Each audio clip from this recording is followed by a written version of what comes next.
2 product வாங்க போகலான்னு சொல்லி வண்டியை விட்ட இடம் சூப்பர் மார்க்கெட்டு.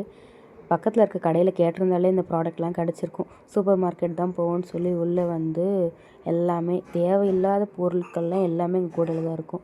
ஆனால் இந்த தடவை என்ன ரொம்ப மினிமலாக தான் பார்த்து தான் வாங்கியிருந்தோம்.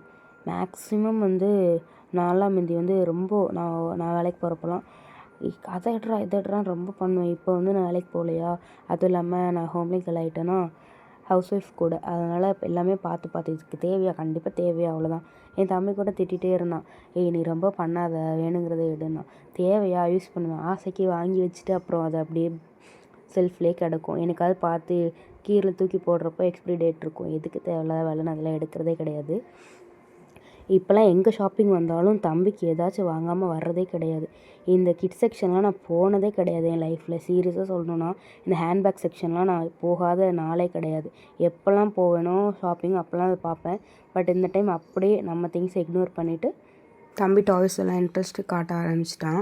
வீட்டில் அவ்வளோ டாய்ஸ் இருக்குது, இருந்தாலும் வெளியே போகிறப்ப அவனுக்குன்னு ஏதாச்சும் வாங்கினா தான் என் தம்பிக்கு சாட்டிஸ்ஃபை ஆகும். நானுமே அப்படி தான். தம்பி எங்கே போனாலும் சரி, தம்பிக்கு இது யூஸ் ஆகுமா டக்குன்னு வாங்கிடணும், அந்த மாதிரி மைண்ட் செட் வந்துட்டேன். எங்களுக்கு பிடிச்ச மாதிரி கொஞ்சம் டாய்ஸை வாங்கிட்டு அப்படியே அங்கே பில் போட்டுட்டு கிளம்பியாச்சு.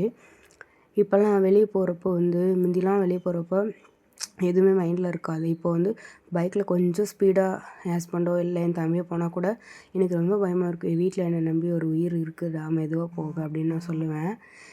என்னமோ தம்பி பிறந்ததுலேருந்து ஒரு செல்ஃப் அவேர்னஸ் மாதிரி வந்துருச்சு. நம்ம பத்திரமா இருந்தால் தான் அவனை பார்த்துக்க முடியும் அப்படிங்கிற மாதிரி.